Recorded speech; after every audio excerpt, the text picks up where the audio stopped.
it's kind of funny because it's kind of analogous to like the Austrian critique of like antitrust theory and stuff that like the mainstream economists just jump to and say, oh, what's market concentration? We don't want a firm with market power. And so, and Hayek, famously had a thing about, and his, competition is a discovery procedure, saying it's like they just looking at the end state of the competitive market and not realizing like the process that got them there. Yeah. And that does carry over to game theory too, or at least as of the early 2000s when I was hip deep in this literature. So yeah, there is that. And we're going to see all that in this slideshow.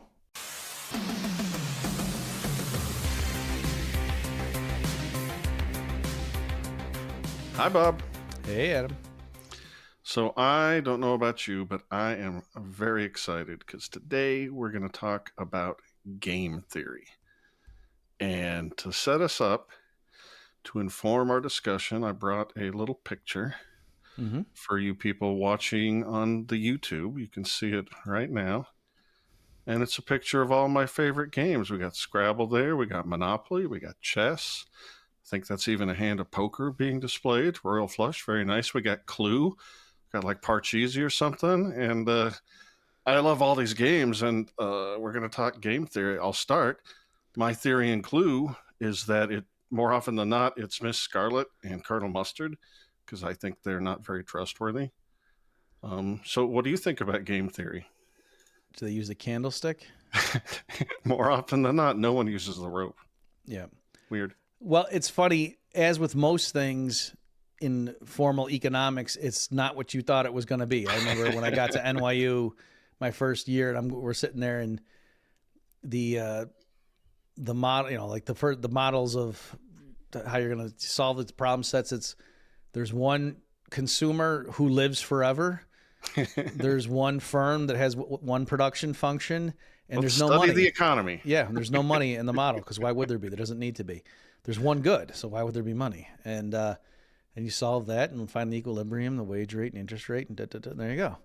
So and likewise in game theory, right? You are not at all studying. It's not the theory of games as you would imagine. So what it is, folks, it's the theory of strategic interaction. And the reason, if one might say, well, okay, but what's the difference between like that and like standard economics? And I think there's different approaches people could say, but I think the main element is, again, what do you mean when you talk about strategy? Is that in a standard economic model, you're not what am I trying to say? You're not so much worried about like what the other people are thinking. Okay. Like you don't have to get inside the minds of the other agents in those things. It's more just like you're the household, you take the prices as given, your income, and then you say, what combination of goods is going to maximize my utility? If you're the firm, you take the price of the inputs as given as outputs and the technological production function that you have, and you say, what maximizes my profit, right? Whereas in something like The Prisoner's Dilemma, the payoff from yours, or any game, the payoff from your strategy that you pick is partially dependent on the strategies that all the other players pick, at least in principle. And so part of the deal is like each player has to kind of guess at or come up with, procedures to determine what do I think the other players are going to do. Before we dive too deep, I actually prepped for this episode, Bob. I went to Wikipedia and I read some of it. I was wondering if I could throw the first description of this subject from there by you, because A, I want to know if you think they got it all, and B, I think they might be trying to shove game theory into areas where maybe it doesn't pertain. So what do you think about this from Wikipedia? Game theory is the study of mathematical models of strategic interactions. It has applications in many fields of social science and is used extensively in economics, logic, system science, and computer science. Initially, game theory addressed two-person, zero-sum games in which a participant's gains or losses are exactly balanced by the losses and gains of the other participant. In the 1950s, it was extended to the study of non-zero-sum games and was eventually applied to a wide range of behavioral relations. It is now an umbrella term for the science of rational decision-making in humans, animals, and computers. And I don't know, something about all that just sounded a little too broad. Well, most of those sentences are definitely true. And then, yeah, the only stuff that could be debatable is, as you say, where they're applying it to stuff. Like, I don't know exactly what they mean by applying it to computer science, but I suppose if the computers are acting as if they're trying to achieve ends, I guess that would make sense. So that's the only one. Everything else, I know what the person who wrote that means. The computer science stuff, I'm not as sure what that means, but I imagine it means something. Yeah, I didn't make a note, but they said a whole bunch of papers were written about game theory in relation to biological evolution even. Oh, you want me to explain that? Sure. Yeah, so ironically, that's actually one of the places where I think it makes more sense. Okay. And so, and let me just anticipate. So where we're going to go with this, folks, or I have some slides and things and an anecdote that's borderline funny, where my take is going to be, I think the real perversity of how game theory is used by the real mathematically proficient economists, at least the stuff that I've seen and how they use it in economics. The issue is not so much the mathematical formalism, even though you could quibble about that stuff. Like, oh, you're really capturing everything, and life is so complicated. And you try to boil it down to 8 strategies. Come on, that's crazy. Yes, but even stipulating all that for the sake of argument, the equilibrium construct that they use in this assumption that not just assume people are playing this game, but also that we're only going to analyze the equilibrium outcomes. And we're going to see as we get into this, Adam, like how nutty that ends up being sometimes. That the problem is if people are thinking about what's going on, they could realize, well, what's chaining us into, continuing to play along with this equilibrium? Right. Why don't we do something else if it makes us all better up, right? But where that is somewhat defensible is if it's just, genes predisposing animals in the wild to do a certain thing, and then an equilibrium just means any random mutation is going to lead to fewer offspring for that thing. And so it's kind of is, once you get in that rut, you're going to stay there. So if you're modeling,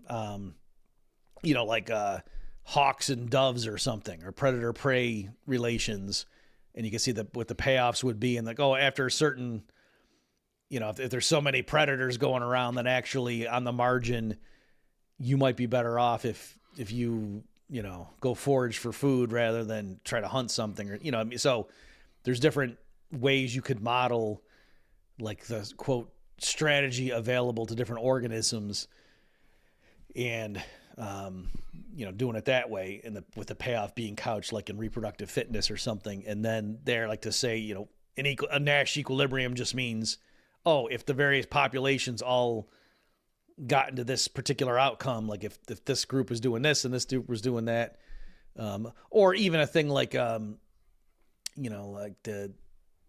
Bambi fights the other, buck, is that what he is?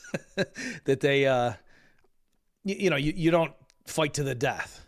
You know what I mean? So there's different strategies and so just things along those lines, and like what would it mean to talk about a Nash equilibrium? And we'll define all this stuff in a minute, folks. But that's what they're getting at, and in some settings that actually does kind of make sense. So again, it's not that the genes are thinking and choosing strategies. It's just when you define what it means. But then the notion of this, once you hit an equilibrium, they would just stay there.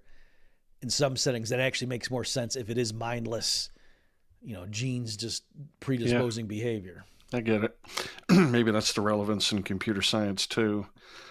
Maybe you want to say a little something about the history of it. Yeah, sure. So is it in 1944 that it's Morgan? There was a history of it before the 50s, but it really kicked off in the 50s. John von Neumann wrote a book called On the Theory of Games of Strategy in 28, and then a really big one, The Theory of Games and Economic Behavior in 40-something. I think it's 44, and that's with Morgenstern, right? Yep, that sounds right. Okay, so that one, yeah. So von Neumann, who's like just this, there's stuff, like things floating around about him on Twitter, like he knew a bunch of languages when he was like 4 or something crazy, and he was an alien, just like Elon, apparently. Yeah, the list of accomplishments of that guy in various fields is incredible. And so anyway, amongst his things is he is arguably the founder of modern game theory. So yeah, in 1944 he had it with Oscar Morgenstern, who's an Austrian economist, both like ethnically or whatever, nationality wise, but also arguably in the school of thought. And so the thinking is like Morgenstern kind of helped him frame it in terms of like agents thinking strategically, but then von Neumann solved all the math. Right. But anyway, so there, yes, they were narrowly focused on, it was 2-person game, zero-sum games. I think it was just 2-person. And so stuff like poker and whatever, like any kind of game like that is a zero-sum. And so like there's a lot you can do with that. And they had all kinds of stuff like mini-max theorems and things like that that were applicable. But those results only went so far as, and then John Nash comes along, the Russell Crowe movie, A Beautiful Mind, was about him. And so by the way, that movie is awful in terms of trying to give you, it's not just that it's off, it's like the exact opposite, like the bar scene where he's like, Adam Smith was wrong. Adam Smith needs update and we all get laid. Like, no, that was the exact, what he described was not a Nash equilibrium, okay, where they all ignore the hot blonde or something. Anyway, and so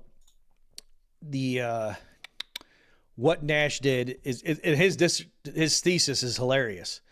It's got 2 citations. One is, I believe, to Morgenstern and von Neumann, and the other is to a paper that he himself wrote. Nash, like it's an early, like it's, but it's cool. He just sets up and when you allow for mixing. All right, I'll try to say this succinctly. The problem is in pure strategies, there might not be an equilibrium. So Nash equilibrium, he didn't call it Nash equilibrium, but an equilibrium in general. He was trying to come up with a broader concepts for games beyond just zero-sum ones. And so he just, someone generically open-ended said, yeah, each player is just going to have a certain number of, like a strategy space assigned to them. And then an equilibrium concept is just to say it's a set of strategies of each player such that given what everybody else is doing, each player's strategy in that, profile is a best response. And if that's true for every player and for every strategy in this particular profile, then that profile constitutes an equilibrium, right? And that's not what we call a Nash equilibrium. So that's an interesting thing. But then what the reason, his paper was important and everything is he showed under pretty broad conditions, there always exists an equilibrium, right? So that's how, and when you do new stuff in economics, like to show the existence of something is kind of important. Otherwise, people are like, yeah, who cares? So anyway, think of a rock, paper, scissors game. Okay. And so there in pure strategies, there's not a Nash equilibrium, right? You can't, if the first player says, I'm going to do rock and the other guy says scissors, well, that's not an equilibrium because the guy's saying scissors wants to change. Scissors is not a best response to rock, right? So if they're just doing pure strategies, there's no Nash equilibrium. However, if they're allowed to randomize and assign probability weights to each of their pure strategies, then if each person's mixing evenly, that constitutes a Nash equilibrium, right? Given that the other guy is just randomly doing 1/3 of each thing, you're indifferent among your strategies, and so you might as well mix. And if they both do that, they're both okay. So that's what Nash did in his thing, and so that's kind I was interested as I was doing a tiny bit of research I did, the distinction between cooperative versus non-cooperative games, zero-sum versus non-zero-sum games, and then simultaneous versus sequential games. I hadn't even known they really did it sequentially, which of course is important because poker is a non-cooperative zero-sum sequential game. Yeah. And I thought it was fascinating stuff, and I'm thrilled to get into it with you. Okay, yeah, let me just, for the people at home, so real quick. So simultaneous versus sequential, just if there's order in the play, right? Like, so rock, paper, scissors is simultaneous, right? Each player picks their thing, and then, they see what the other guy did. Whereas, like obviously poker, because you get to see some other things first before you have to do your second one. It's not worth saying right here. And plus, if I did it without people going through an example, you wouldn't know. But when you pick your strategy, in a sequential game, it's like at the outset you got to just specify. Like, so you would say, given what cards I end up seeing after they're freshly dealt, then under any possible cards I see, this is what I would do in each scenario. And then, given that we went down that path, depending on what I see, like if these two guys fold and this guy stays in and he raises bet, you know what I mean? So it would get really big mathematically in terms of specifying just your strategy, because you'd have to do all the contingencies ahead of time. Like it would have to be fully specified. So a real game like 5-card draw poker or something would have a huge strategy space. As just a minor aside, in the late 90s, I ran across, I'll never be able to remember the title, but it was my favorite book on 7-card stud high that I've ever seen. And I didn't know at the time, but he was you smoke a joint before you play? Very high. I didn't realize it at the time, but he'd laid out the decision trees on what to do on every street, the way I just saw in this Wikipedia article about simultaneous decision trees in game theory. And I thought, he's probably messing up the usefulness, mixing up the use of these things. But it was cool that he was clearly thinking along those lines. And I wish I'd been able to appreciate it at the time, but it's a cool book. And now let's take a break for a totally organic conversation about a great company. Our church has been searching for quality merch that won't blow the budget. I've been hearing great things about the Swan Brothers. Oh yeah? What do they offer? Premium custom merchandise, screen printing, embroidery, and laser engraving on brands like the North Face, Nike, and Carhartt. I've heard they'll even set up a professional online store at no cost and handle everything end-to-end. Ordering, fulfillment, and even shipping. Wow, sounds super useful. Who's a good fit? Churches, schools, teams, companies, anybody with an event. Any group that needs reliable branded gear. High quality, quick turnaround, and volume pricing. Learn more at theswanbrothers.com/cross. Okay, organic conversation over. Back to the show. And then the other distinction, the non-cooperative versus cooperative. So so non-cooperative, I think, is probably what most people think. It's just, each agent is just trying to maximize his own payoff. And it doesn't have to be adversarial, right? Like there could be games such that, like there's things, there's things called coordination games. And so it's like, imagine it's a 2-player, 2-choice game, and they're just trying to meet somewhere for lunch, and it's like, they would rather meet at the Eiffel Tower or at the train station. And so if they both meet at the Eiffel Tower, they both get the highest payoff, but it's better if they both meet at the train station than if one guy goes to the Eiffel Tower and the other guy goes to the train station, stuff like that. And so you assign the numbers to make the story work out. And so the idea is, if they could both meet at Eiffel Tower, they would. But if you don't know where the other guy's going, stuff like that. So that's still a non-cooperative, but it's a positive sum game. But it's not adversarial. It's just saying, though, that, each person's, whereas a cooperative game, it's like people are part of different coalitions. And then, you can kind of just say, well, our group is going to go together. And then given that we're going to get this much of the pie, and it's like a result is stable if you can't rearrange, like if there's not people who could form a new coalition and then have voting power to do better than what they are under the current distribution. Is kind of the way to do it. So there's still ways that you can deviate and stuff, but it's like when you form a coalition, you just assume that goes through. It's not like then within the coalition, people can steal from each other. So I think we should save poking holes in game theory until the end, but I'll give you the choice. Do you want to start off just talking about what game theory is useful for, or would you rather dive into some of your examples first? I mean, the useful for, I mean, it's interesting, and I think it's just very rigorous, right? And that's partly why I ended up. It was like I think I called it field, like it's like your major, but if it's in a PhD program, it's not really, you don't call it that. So yeah, when I was at NYU, I started taking stuff, and then the game theory to me was like, well, if we're going to sit here and have utility functions and mathematically model stuff, let's just go all the way.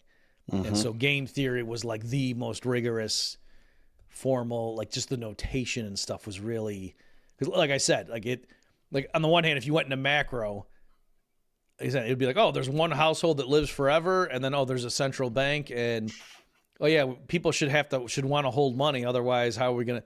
Well, let's just put it in their utility function, like you hold money the way you'd hold a Picasso, and I mean, and then okay, and what's the optimal inflation? It was just so open and goofy, whereas in game theory, it was like just doing the notation to say, okay, this guy like on the Jth agent on the 16th round, and then how much do you know? And there's sub game perfect, and it was just extremely anal and everything. And so I thought, okay, yeah, if we're gonna do it, let's do it like this.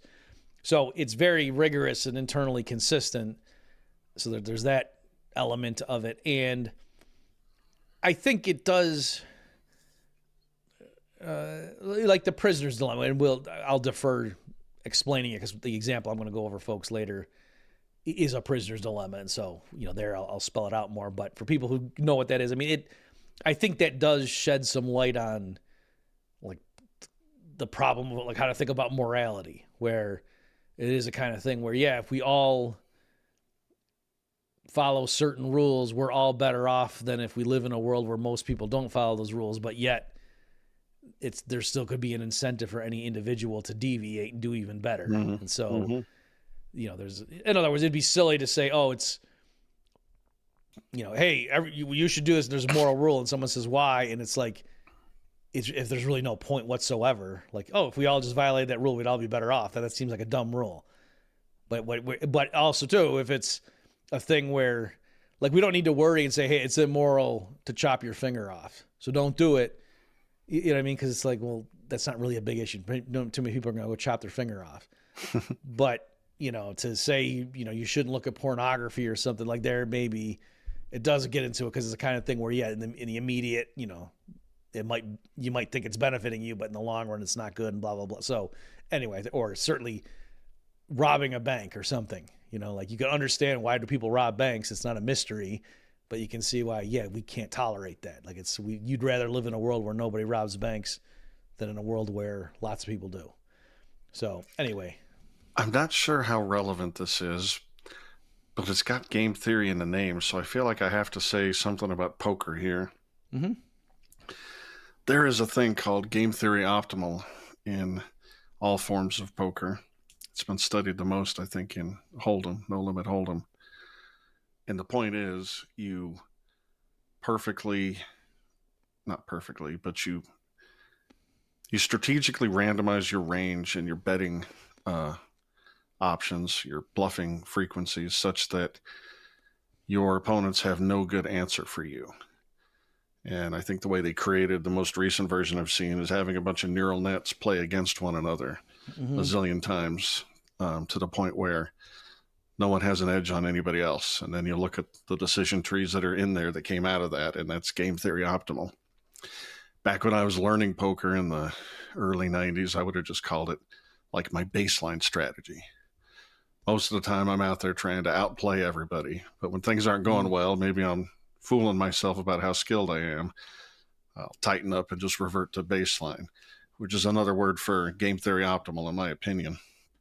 But if you find yourself out there at the tables trying to win money, playing game theory optimal would be just goofy.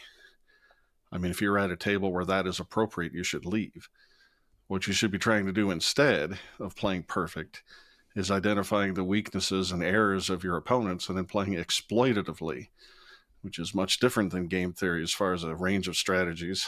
And again, I don't know if that little story is appropriate to this conversation we're having today about proper mathematical game theory, but like I said, it was in the title. So Okay, yeah, that's great. I'm glad you brought that up. So again, for people, and we're going to see this is going to actually get somewhat technical in a few minutes here, folks.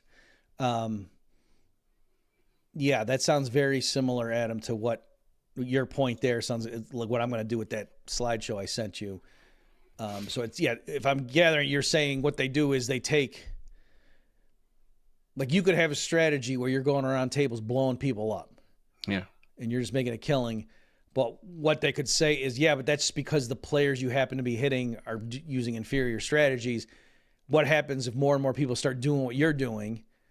And then, imagine you, after a while, like the casino's only full of people who are doing whatever strategies you were employing there.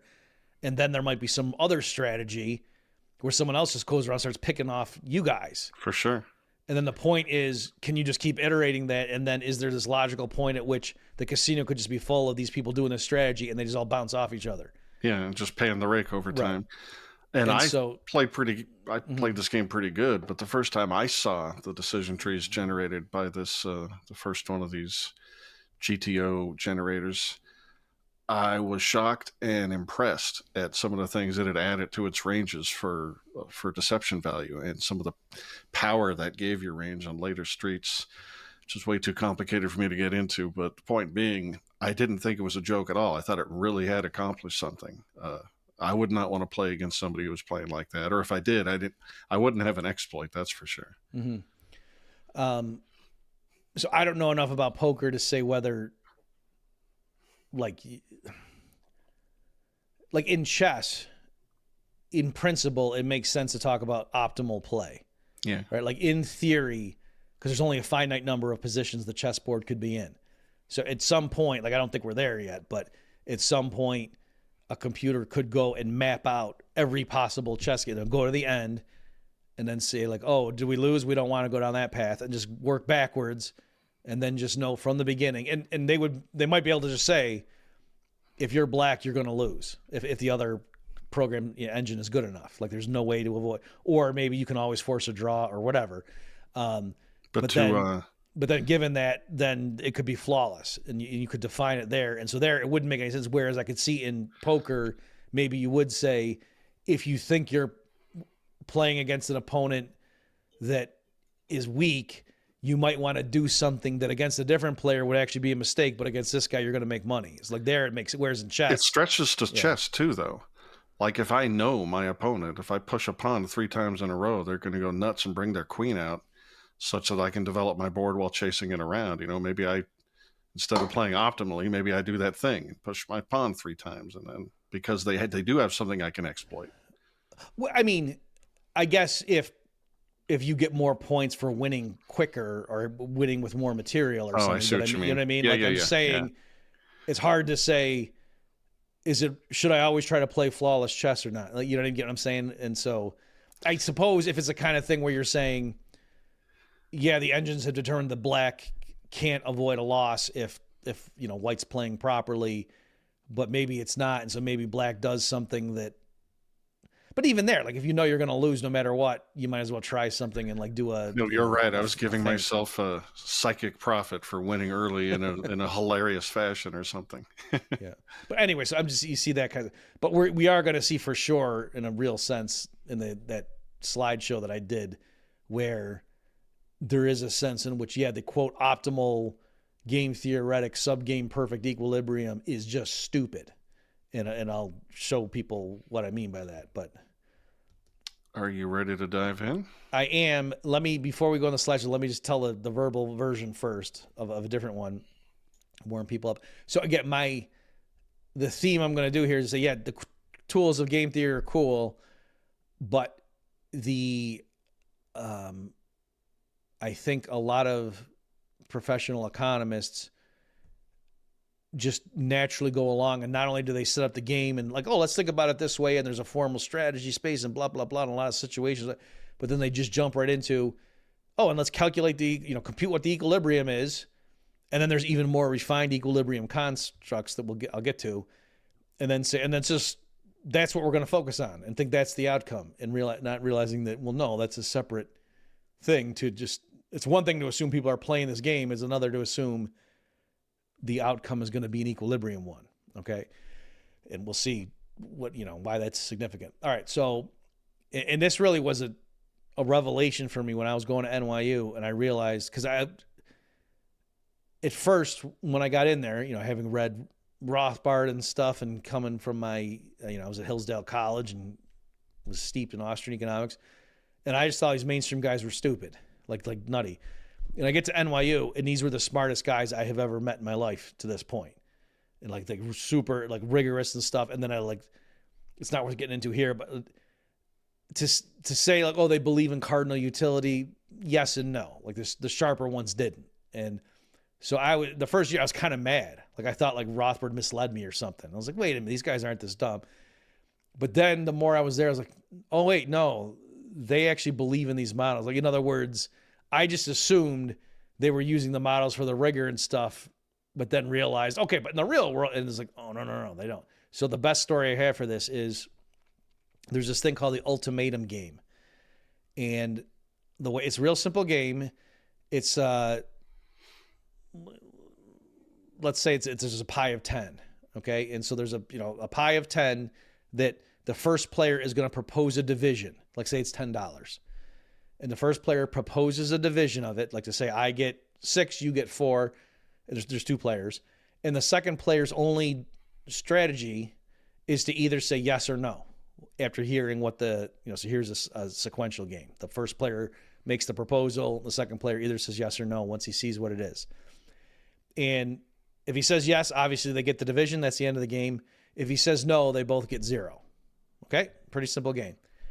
And so there are lots of Nash equilibria, okay, that, for example, it could be a Nash equilibrium where the first person says, how about I get 1 and you get 9, and the second player's strategy, because remember, he's got to specify a strategy for player 2 says, for anything that I see, any offer, I need to know, yes, I need to say whether I'm saying yes or no. That's the strategy that he chooses. So one of his strategies could be, if I don't see an offer that's at least $9, I say no. And so given that that's what player 2 is doing, the best response of player 1 is to say, hey, I propose I get 1 and you get 9. Right? He wouldn't say, I propose I get 50 cents and you get $9.50, because player 2 would accept as little as 9. Right? See how that works? So a best response. So that's a Nash equilibrium. All right. But you can see why game theorists weren't just happy with Nash equilibrium. They said there's something weird there, because if player 1 said, how about I get 5 and you get 5, is player 2 really going to say no? Because then he gets 0 when he could have had 5, right? And so they pushed it. They refined the equilibrium concept to what's called subgame perfect Nash equilibrium, which said, by the way, let me just be clear. The reason that first thing is a Nash equilibrium is because, given that player 2's strategy is reject anything that's not at least 9 for me, is then player 1 is going to say, it's in an equilibrium, player 1 will offer 9 to the second guy. And so the second guy is not being hurt by insisting on that strategy, by playing that strategy, right? So I'm saying the way you model it, again, just the formal definition to say what is a Nash equilibrium, is you specify the strategy of player 1 and player 2, and then given the strategies of each of them, is the other's a best response. So, yep, that works. But you can see why, come on, that seems, the idea is it's based on a non-credible threat. Yeah. All right. And so to get rid of that, they, later, I don't know if Nash himself did this or just people did it in his wake, said, okay, it's not enough just that in the overall game there's a Nash equilibrium. Let's insist on each sub-game that there's a Nash equilibrium. And so there you'd say, oh, in the sub-games, meaning off the equilibrium path. And so that's why they're saying, no, this doesn't count, because player 2, if player 1 offered, 5-5 or whatever, then in that sub-game that's off the main equilibrium path, but in this hypothetical side tree, player 2 is rejecting 5 and getting 0. And that's not a Nash equilibrium if you just looked at that little game. So with this new equilibrium concept of, insisting on sub-game perfection, and if you insist, or if you allow for infinitely divisible offers, right? So like not just down to the penny, but down to the half penny and so on. There's a unique sub-game perfect equilibrium in this game. Namely, player one says, I propose I get $10 and you get $0, and player two says, okay. Or strictly speaking, player two's strategy is accept any offer, including $0. Okay? And you say, what? How does that work? And I mean, so first I'll verify that it works, and then I'll show you that it's unique. So it works because given that player two is saying I'll accept any offer, including $0. Obviously, player one's best response is to say I get 10, you get $0. And then player two, given that player one's saying how about I get 10 and you get $0, he says, well, if I accept it, I get $0. If I reject it, I get $0. So I'm indifferent. Yeah, I'd be willing. That's the best response.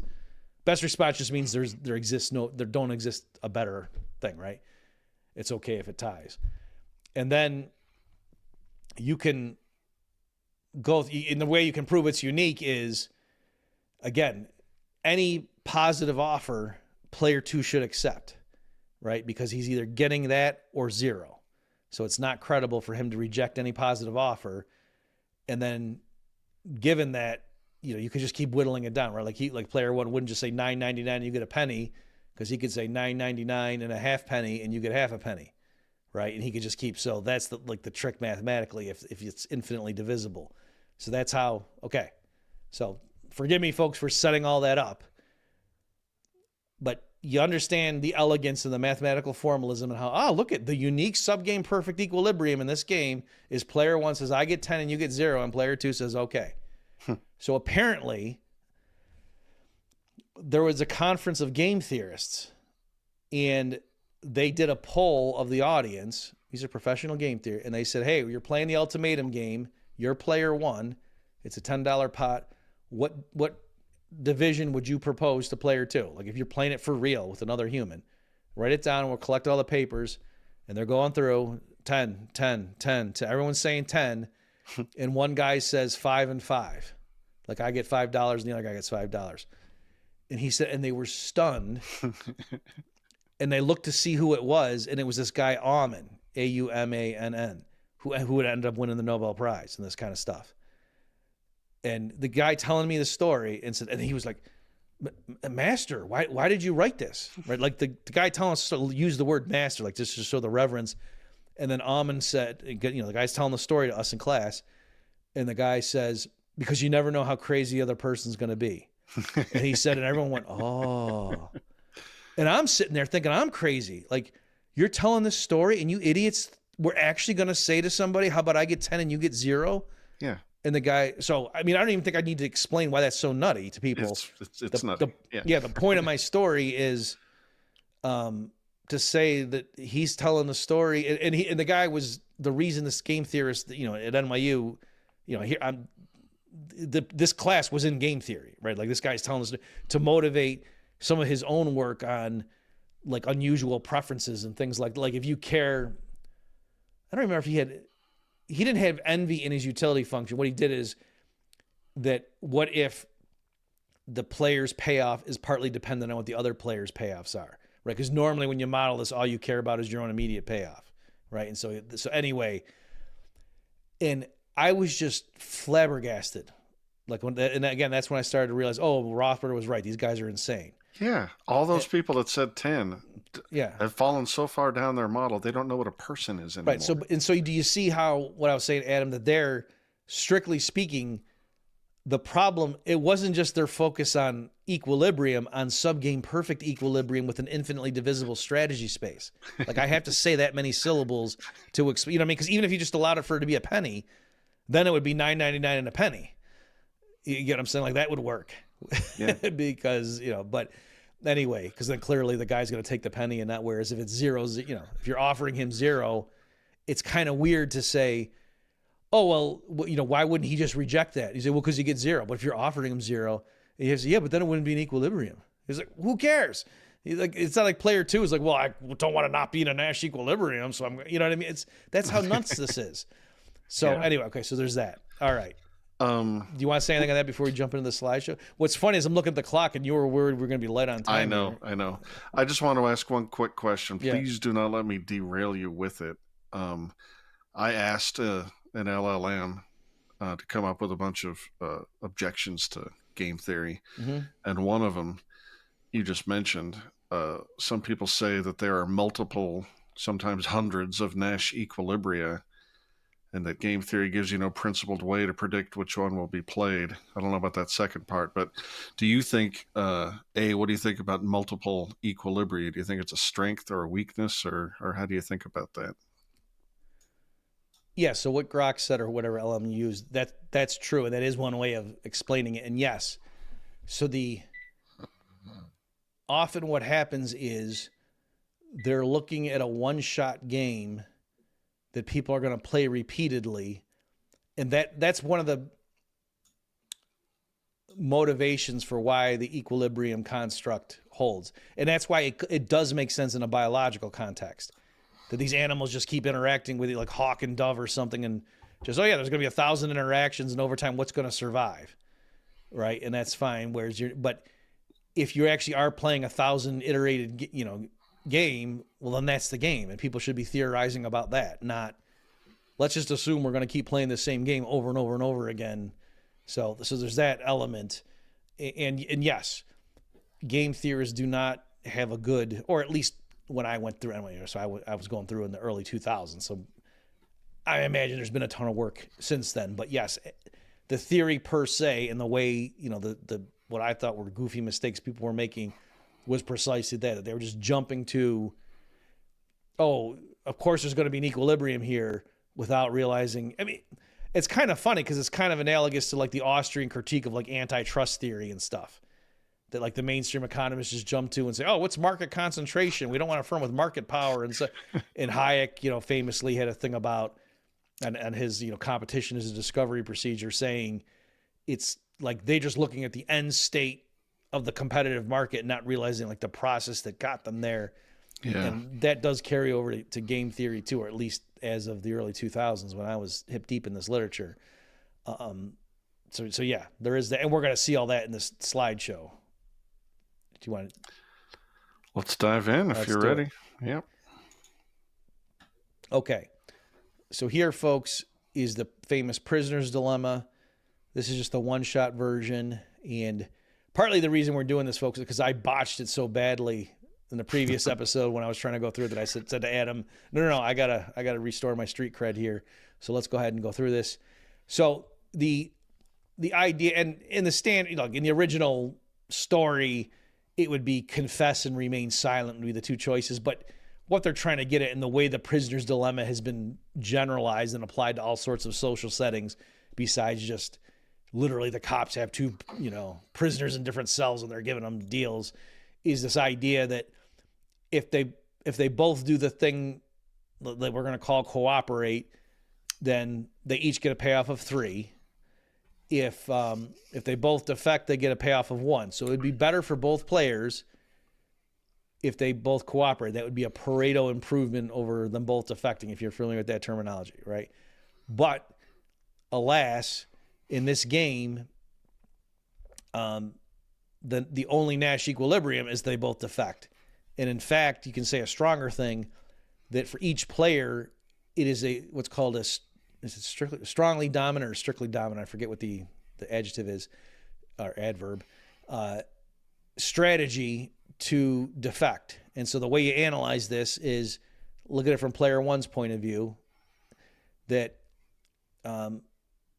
suppose he thinks player 2 is cooperating. All right, so we're in that first column. And then player 1 says, if I cooperate, I get 3. If I defect, I get 5. Okay, so the idea is if he thinks player 2 is going to cooperate, player 1 gets a better payoff if he defects. But what if he thinks player 2 is going to defect? So now you're looking in that second column. If player 1 cooperates, he gets a 0. If he defects, he gets a 1. So again, player 1 gets a higher payoff if he defects, if player 2 happens to defect. So the point is, no matter what he thinks player 2 is doing, player 1 gets a strictly higher payoff by defecting than cooperating. It's a strictly dominant strategy. It's a strictly dominant strategy. So clearly you would think if all he's guided by is his own payoff, that's all he cares about, and he's being rational about it. In general, in a game like this, you might say, well, what do I think the other guy's going to do? But in a game like this, where it doesn't matter what the other guy does, in every possible scenario, I personally do better if I defect and cooperate. It seems pretty unassailable that I should defect. But the thing that's crazy about this, or weird, is player 2 has the symmetric analysis, and so he likewise concludes, doesn't matter what player 1's doing, regardless, it's better if I play defect. And so they end up in that bottom right one where they both get 1 when they could have gotten 3 apiece. Okay? So that's why it's a Nash equilibrium, and this underscores that, like David Friedman in one of his books calls this the limits of rationality or something. Okay. So there you go. Now, a game theorist said, is there more we can say here, though? Because isn't part of the reason that this doesn't feel right to us, like what if these guys were going to play this game over and over again? Like couldn't we come up with cooperation that would be a stable equilibrium outcome? So actually, Adam, can you skip to the third one? I was thinking about it. I think it'll be better if the infinitely. Yeah, here we go. Okay, so here, I'm going to enlarge my screen. So here, let's assume they're going to play this. You can either assume they're going to play it an infinite number of times, or you can assume every time they play it, then they flip a coin or something to see, are we going to, or randomly do something to see, are we going to play another round? In which case, in principle, you don't know how many rounds they're going to play. It just keeps going out. So one little quirk is, in order to even model this, you got to use a discount rate, because if they're going to play in principle an infinite number of rounds, no matter what they do, they're going to get infinite payoff. If you just added up, the payoffs from each one-shot game. So what you do is typically in this thing is you put a discount rate. So it's this, it's typically a delta between 0 and 1. So the first round is just the pure payoffs. The second round it's delta times that. And then the next round is delta squared times that payoff. Right? And just to make sure people are following, the intuition is the time value of money. Money now is worth more than money later. And how do you decide how much? You pick an interest rate and then discount it by however many years. Yeah, exactly. Okay. So given now that we're doing that, the question is, can you get cooperation here? Okay. And so now I got to be clear. What is the strategy in this thing? It's strictly speaking, in the one-shot game, the strategy is simple. It's just, do you cooperate or defect? Or you could randomize and say flip a coin and, do a 1/5 probability on cooperate and 4/5 on defect or something. But we saw in that first iterate, just one shot. No, the unique Nash equilibrium is just 100% you defect and the other guy does the same thing. Okay. So here the strategy space is actually kind of complicated. And what you say is, for each round, given the history of what you've seen the other guy do up to that point, what's your next move going to be? So this is long mapping. Okay. But one thing that is an interesting proposal, and when they do computer simulated matches of these things, and people put in their bots that do different strategies. And so one idea is what's called tit for tat. And so strictly speaking, what it just reduces to, again, the actual strategy space is a real complicated mathematical object, but intuitively it's just saying you start out in the round 1, you cooperate, and then each subsequent round, you just copy whatever the other guy did the prior round. Okay. And so that's called tit for tat. So in other words, if a 2 tit for tat bots meet each other, then they're just going to keep cooperating forever. Just get this flow of 3s. All right. But if a tit for tat meets, a selfish bot that defects in round 1, that selfish bot, it's going to get the 5 in that first round and catch the other guy with his pants down. And the other guy's going to get a 0 on that first round. But now the tit for tat is just going to keep defecting forever too. Okay. And so it reverts to the 1-1 stream of 1s. Okay. So how do you analyze this? And would it be a Nash equilibrium for this tit for tat to work? And So you say, all right, well, what you need to check is to see, given that the other player is doing a tit for tat strategy, is it a best response for you to do a tit for tat strategy? Okay. And so, you could just evaluate them blindly, or not blindly, but like mechanically, and just do the full, 3 plus blah, blah, blah, forever versus the other possible outcomes. But the way to just check it is on the margin and just say, what are your marginal gains and losses if you were to deviate from that? And so the idea is, if the other guy is playing tit for tat and then you're considering, should I deviate? There's a short-term gain and a long-term loss. That's the intuition, right? So if you defect, then instead of you getting your 3, you get the 5, right? That's the short-term benefit. So you get 2 more than you otherwise would have. But then the problem is, instead of you continuing to earn that stream of 3s forever, now you just get a stream of 1s forever. Because now the other guy, once you burn him, he's going to switch to defensive mode. He's just going to defect every round thereafter. And so you're just going to be locked in now forever to get a stream of 1s. And so, if you're looking at the video here, so what you're checking is to see the defection isn't worth it, or is worth it if 2 is bigger than, and then the loss of 2 forever, right? Because you're getting 1 instead of getting the 3 that you would have had if you just kept cooperating. And so that's, 2 plus 2 times delta plus 2 delta squared, which is just, 2 delta divided by 1 minus delta. Okay. So you rearrange the inequalities and it works out.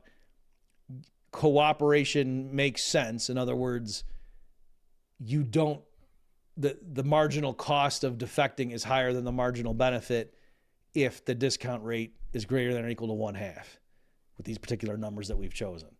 Okay. And so what that means is, so long as people are sufficiently patient, as long as they don't discount the future too heavily, you can support constant cooperation in this prisoner's dilemma if it's infinitely repeated. Mm-hmm. Right? Which kind of makes sense. And so again, it kind of does, okay, that there is something weird about that, the logic and the breakdown, the rationality that, because you want to say, oh, but can't we kind of step outside the game and just know that if we both think of the long, and so this is formally modeling. So this is kind of like what's cool about this stuff, right? That you have the idea of that one-shot one that it seems like we're leaving something out here, especially like in society where you're living with people and there's a community. It's, and you don't want to just be wishy-washy and just say, oh, come on, do the right thing. But, you're trying to be real formal about it. And this is kind of groping around with it. Like, yeah, if you're going to deal with somebody an indefinite number of times and, you're thinking long-term, it makes sense to not mess with the guy and to just keep benefiting from the cooperation, even though you each are at each other's mercy. At any given time, you could screw the guy for short-term gain, but then you lose, and that kind of makes sense, right? That's it's fascinating. And going back to the one-shot prisoner's dilemma of slide 1, it gives me a newfound appreciation for the mafia, because, I assume they think all of their soldiers know game theory, but to keep them from defecting, they just say, hey, we're going to slaughter your family unless you cooperate. And so just that one addition gets everybody to cooperate and everyone's better off. So yay, criminal organizations, right? Exactly. Okay. So now, this is fine as far as, again, you can see it's kind of neat and whatever. And what typically happens with this stuff is, somebody will go write a paper and they'll do something, and then people sit there and look at it, and it doesn't quite capture, your intuition. It's like, yeah, it's leaving something out. But in formal economics and game theory, it's not enough just to say, yeah, but come on, the real world's so much more complicated. So they'll say, okay, so model it. Right. Mm-hmm. So you can see the difference going from the one shot where people were unsatisfied with, come on, that's leaving out something. And so that, okay, we'll do that. All right. So now the last thing we'll go over here, folks, is the finitely repeated one. This one is where I say, like, again, the economists, when they get into this, just their fixation on the equilibrium stuff. Okay. Is nutty. Okay. So, but in any event, what's interesting is with that, the one I just showed you, it was very important in order for that to go through. it was critical that either they literally think we're going to play an infinite number of rounds, or at the very least, like I said, when each round ends, they flip a coin or something to say, are we going to play again? That they can't know on the front end how many total rounds there are going to be. And by the way, in terms of the discount rate, so you're right, Adam, one interpretation of that would be you're discounting the future because it's in the future. It's not as important to you. Or another interpretation would be every round there's a delta chance you're going to play again or not. And so there, like, that could be the motivation for what the heck is that delta factor doing there. Like you say, oh, because the game might just end, in which case, okay. So anyway, so the point is, what if instead of that element, instead it's just, no, we're going to play capital N rounds. And N could be 60 quadrillion. Okay, it could be a humongous number, but the point is it's finite and both players know it at the start, right? So we know we're going to play this game a lot of times in a row, but we know exactly how many times we're going to play it. And so now the question is, can you get long run cooperation in this setting? And you might think, well, sure, because again, the whole deal here is if you can just cooperate, you get strings of threes. Whereas if you're defecting, you're getting strings of ones, and it's not like, it's not a zero-sum game, right? Like you're both getting threes instead of one. Like, so how could this possibly be? And yet watch what happens. Again, if you're going to model it in this, strict rationalistic game theoretic sense, is to say, you could have strategies like a tit for tat or whatever that sort of punish the guys. Yeah, we start out cooperating, and by the way, they've done other iterations, things like 2 tits for a tat and things like that, where the person might like cooperate twice or whatever. You know what I mean? Or if the other guy, like it's not just if he deviates once, then you're forever. Like if he then cooperates back, you forgive him and you move. But so all kinds of stuff. Yeah. So in any event. So yeah, you could imagine you could do all this stuff in the opening and mid game, as it were, to use like a chess analogy. But the point is, clearly, no matter what, when you get to the last round, right? We're now at round capital N. There's not going to be another round. At that point, that one game is the one-shot prisoner's dilemma. And so we know for sure rationality dictates, if I'm player one, when I get to that last round, I clearly want to defect because I know no matter what player 2 does in that last round, I earn more if I defect. So that's what I'm going to do. And I don't need to worry about, well, what are going to be the long-term consequences of that, because the game's over at that point, right? So we clearly know in round N, capital N, both players in any equilibrium are going to defect. Oops, but now we know in round N-1, the second last round, clearly, if I'm player 1, I want to defect. And you might say, well, no, but what if, that pisses off player 2 is I already know with certainty he's going to defect in the last round. So there's no downside to me defecting in round N-1.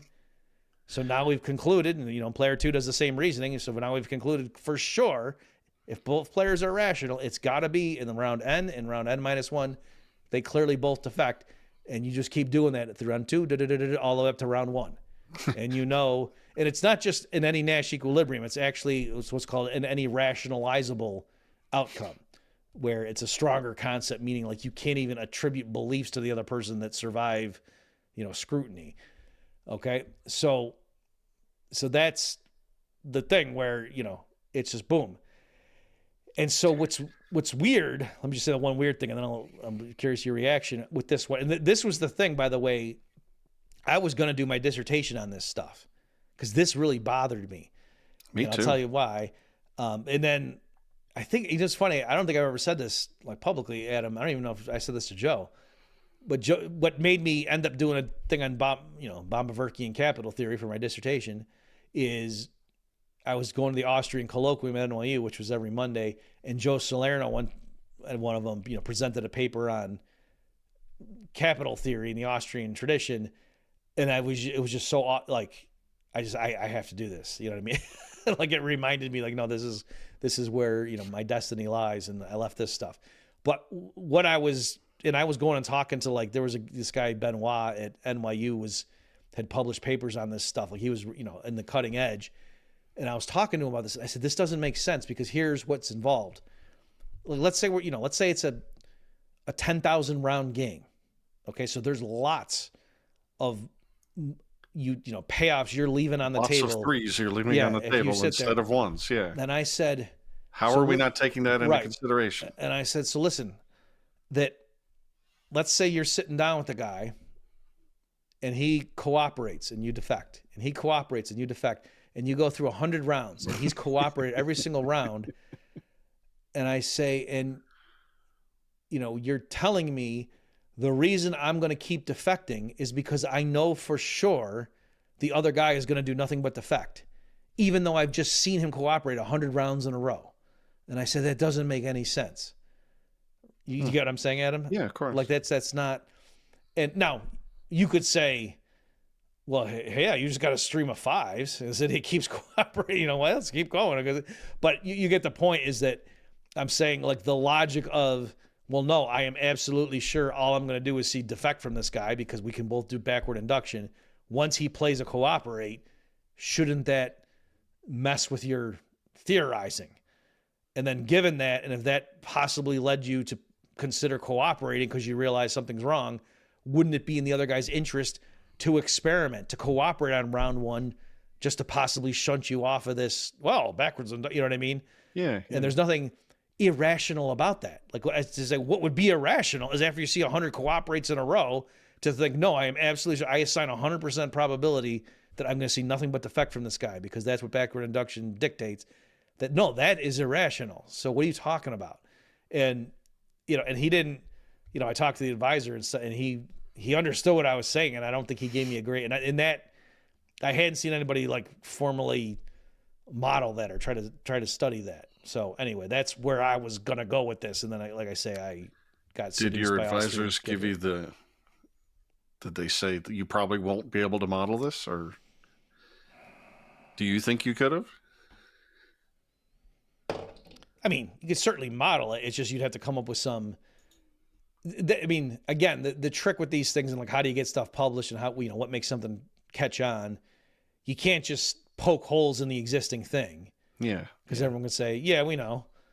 You got to give them something else, right? And so, I would have had to come up with some alternate way of like, what's a rational way given what you've seen the guy do. So I don't know, but I did, it's funny.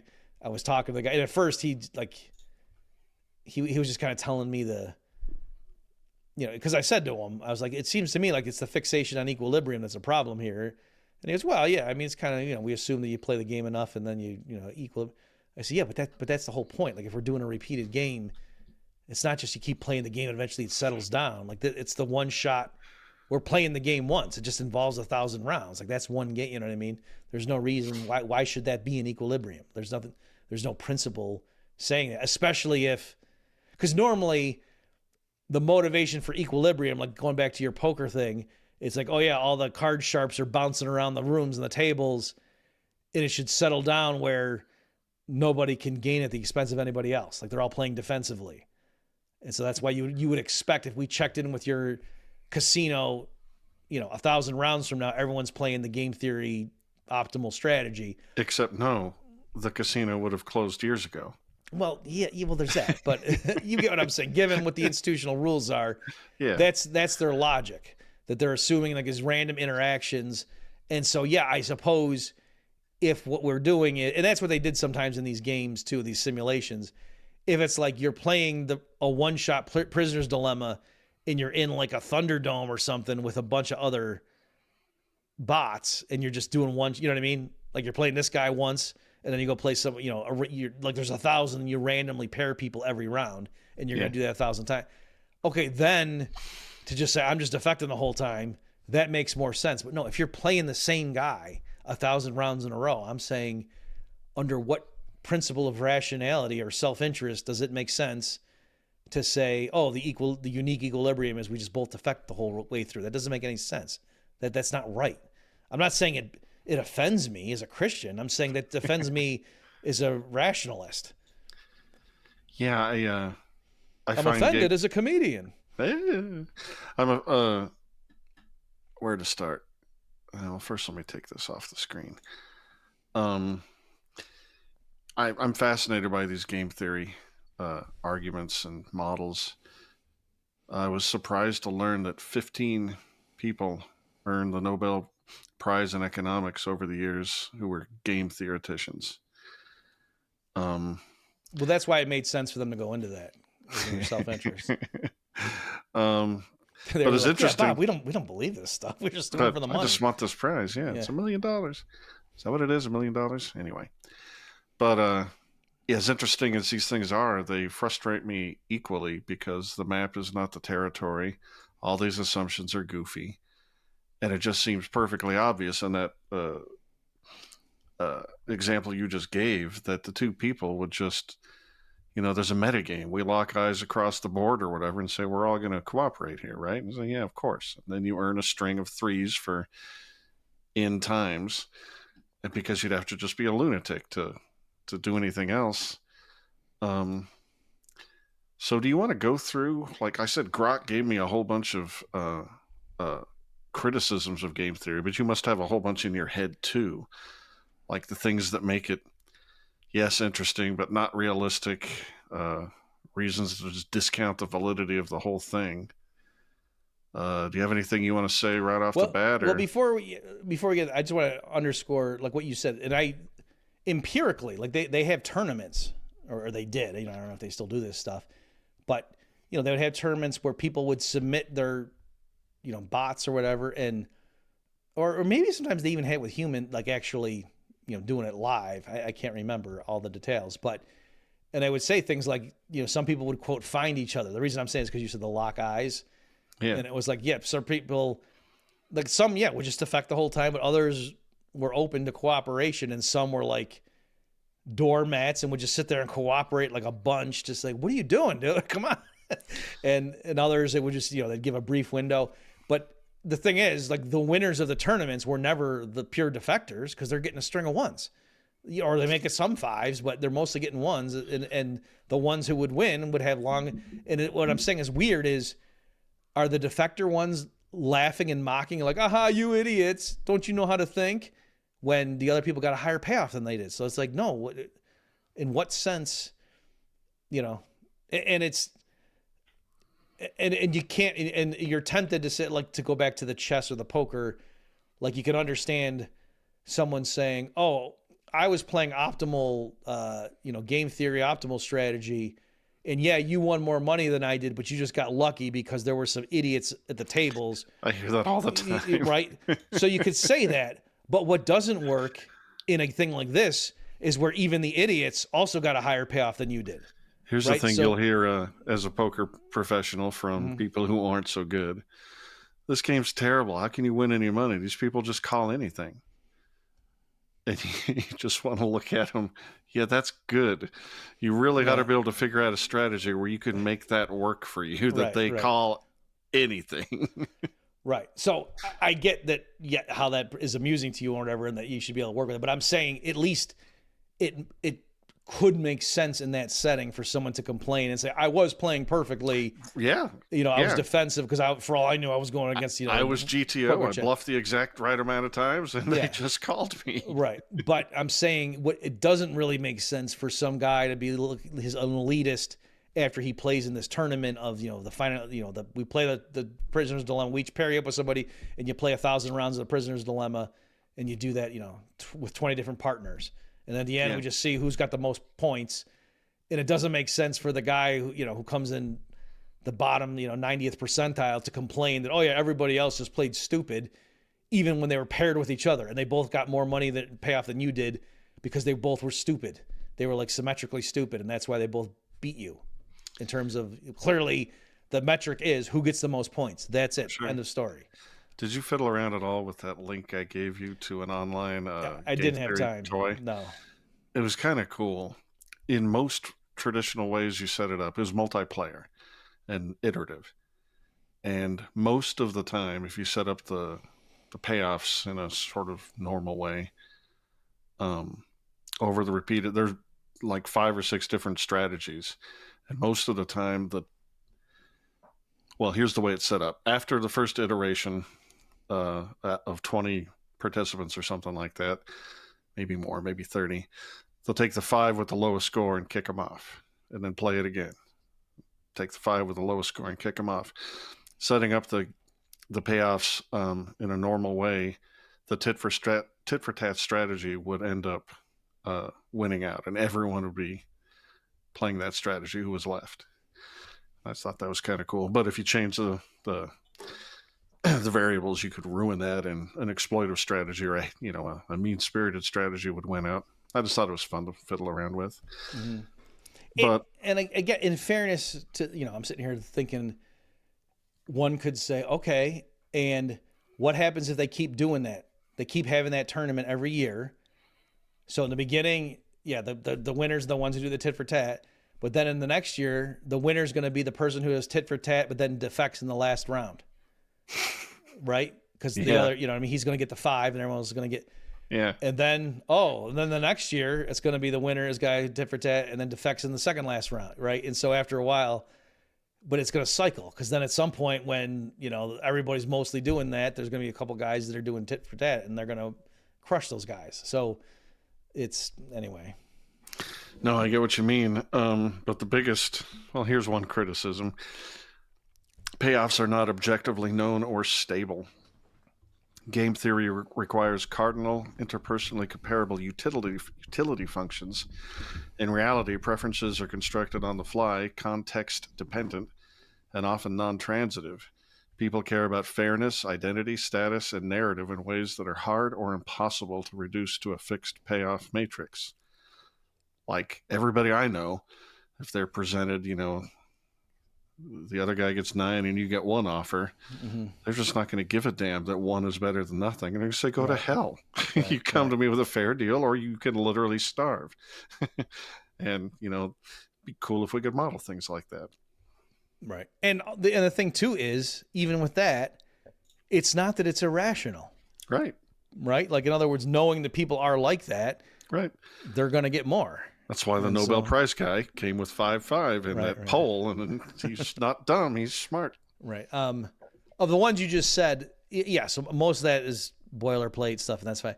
The one that I would say doesn't irk me so much is the interperson utility comparison, because the way you write that out, and especially if you're trying to generalize it and say, "Oh, this isn't just about money; this is whatever." It does lead you to believe, but strictly speaking, again, because if it's a non-cooperative game, those numbers don't need to be interpersonally, all it has to be is that for each person, those things correctly are modeling, and the reason the numbers do matter, like it's not just first, second, third best, like can't just be ordinal, is because if you are going to have probability, then in some settings, like you need to know if there's a 10% chance that this happens and a 90% chance that this happens, how do you do that? And so typically you assume that what those numbers mean. Oh, this goes back to are the von Neumann Morgenstern utility functions. Yeah. Which is when you do probability weights, and that you just add them up. So that was another cool thing that in von Neumann Morgenstern's framework that, again, I assume von Neumann did most of it. All the rest of these things that Grok came up with are variations of, people don't act like that. They're not necessarily rational and outcome maximizing. Culture, plays a huge part. So, it's all various ways of expressing the same things, like nice mathematical model, very rigorous, but unfortunately it doesn't pertain to humans so much. I wish I'd looked up exactly what elements of computer science this game theory was instrumental in. That probably would have been as interesting as the evolution one, because genes are blind and they are pretty outcome maximizing, as it turns out. Have you said all you want to say on the subject? Well, certainly the rigorous analysis, like at Blackjack, like they're, you can define like an optimal strategy and whatever, and it totally works. And then it's just a matter of rules of thumb because it's too hard to keep track of what the literal optimal thing is. Right. But the big deal is there that you're not, it's not really it's a strategy, but you know what I mean? Like you're not, the dealer doesn't have any discretion. Like it really is just a mechanical thing. Like you don't actually have to get inside anybody else's head in order to play blackjack. So there, I think, yes, the rigorous computer simulated analysis just showing you this is the right thing to do. Sure, yeah. It totally makes sense. Whereas in poker, I mean, I guess it certainly helps to have some rigorous analysis and for you to be able to do Monte Carlo simulations and things like to have that as one of the inputs into your decision making is certainly important.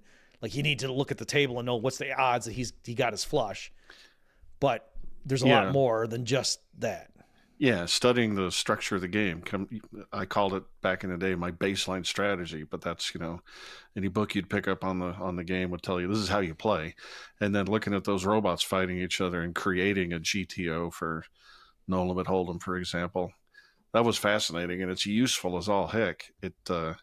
But again, if you ever found yourself playing that way for more than 20 minutes, go see a movie. Tell me more why, though. Because you're up against people that are all playing the exact GTO strategy. It's only best when everyone else is playing perfect. That's what I'm... Okay. Yeah. So go have dinner. But hang on. I want to isolate what you're saying, though. Are you saying because you're just beating your head against the wall, so don't mess with that? Or you're saying actually... You're just paying the rake. Over time, barring, the ups and downs of variation, you're just paying the rake. There's no money to be won. Okay, but that doesn't mean it's wrong. No, it's right. I'm just saying you're better off not playing. Okay, but I was wondering, is there possibilities where they like sort of like, are they like a local optimum? In other words, given that everyone else is playing that is an equilibrium, but actually kind of like what I was saying a minute ago with if you kept iterating the tournaments and then people were doing tit for tat except for the last round, and the next year tit for tat and then they're kind of jumping ahead and whoever defects first wins. But after a while, if people are back to they're defecting after the fifth round, the people who come and say, no, I'm just doing tit for tat the whole time, if there's enough of them in the pool, they outperform. So I'm saying with the GTO things or whatever, is it a point where, yes, given that everyone else is doing GTO, any slight deviation is not optimal? Like, could you come in and just do something, quote, crazy? No. Your intuition is probably that, like most losers in poker, call way too much. They play way too many hands. Mm-hmm. And then the opposite error, and it is an error, is hardly playing any hands, being super, super tight. And you play tight against the fish, but you play pretty aggressive against the nits because they fold too much. But GTO is actually a pretty aggressive, wild equilibrium, if that's the right word. There literally is nothing that you can do that's better than that. So your best play is to play GTO 2 if you can't escape, if you can't go to dinner and see a movie. Right, okay. It's defensive at that point. There is no error that they're making that is exploitable. Okay, interesting. In case people lost it, GTO is game theory optimal. Right, yeah.